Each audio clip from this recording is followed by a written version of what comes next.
Disaster management and fire emergency వారోత్సవం సందర్భంగా నాకు ఇక్కడ ఆహ్వానించిన మన ఫైర్ ఆఫీసర్ గారికి, హరిబాబు గారికి, అట్లాగే చేసిన అందరికీ కూడా ప్రత్యేకమైన హృదయపూర్వక నమస్కారాలు.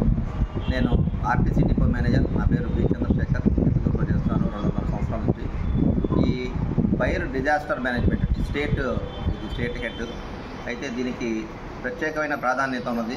ఎటువంటి ప్రమాదాలు, విపత్తులు జరిగినప్పుడు కూడా అది ఎటువంటివి కావచ్చు, వాటర్ వలన కావచ్చు, ఫైర్ వలన కావచ్చు, ఇంకే రకమైన రైల్ ట్రాన్స్పోర్ట్ కావచ్చు, రోడ్ ట్రాన్స్పోర్ట్ కావచ్చు, ఎటువంటివి జరిగినా కూడా వీళ్ళు ఇమీడియట్ రెస్పాన్స్గా వచ్చి అటెండ్ చేయటం, సర్వీస్ ఓరియంటెడ్ ఆర్గనైజేషను, ఎటువంటి స్వలాభం అనేది చూసుకోకుండా ఇక్కడున్న సిబ్బంది అంతా కూడా ప్రత్యేకమైన నిపుణులతో కలిగి ఉంటారు.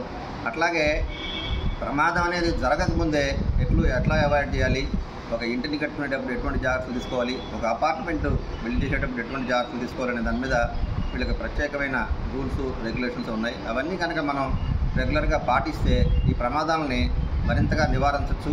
అట్లాగే ఎలక్ట్రికల్ వైరింగ్ అనేది మనం ఎట్లా పడితే అట్లా తీసుకుంటూ ఉంటాం.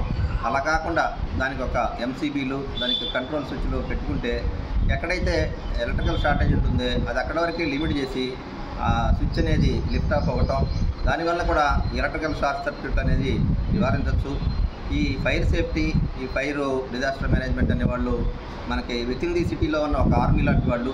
ఎటువంటి మనం చూస్తూ ఉంటాం, దేశ భద్రతకు సంబంధించి ఎటువంటి ఇబ్బందులు జరిగినా కూడా ఆర్మీ అనేది ఎలా రష్ అవుతుంది, అట్లాగే విత్ ఇన్ ది విలేజెస్లో ఇమ్మీడియట్గా అంత క్విక్ రెస్పాన్స్ ఇచ్చే గవర్నమెంట్ సంస్థ మన ఫైర్ సేఫ్టీ. కాబట్టి వీళ్ళకు కూడా మనం సహకరించి మన దైనందిన జీవితంలో జాగ్రత్తలు తీసుకుంటూ ఫైర్ బారిన పడకుండా, ఎటువంటి విపత్తుల బారిన పడకుండా మనం మ్యాక్సిమం వాళ్ళకి సహకరించి వాటి నుండి మనం కూడా కాపాడుకునేట్టు ఉండాలని అందరికీ విజ్ఞప్తి చేసుకుంటూ థ్యాంక్ యూ అన్నమాట.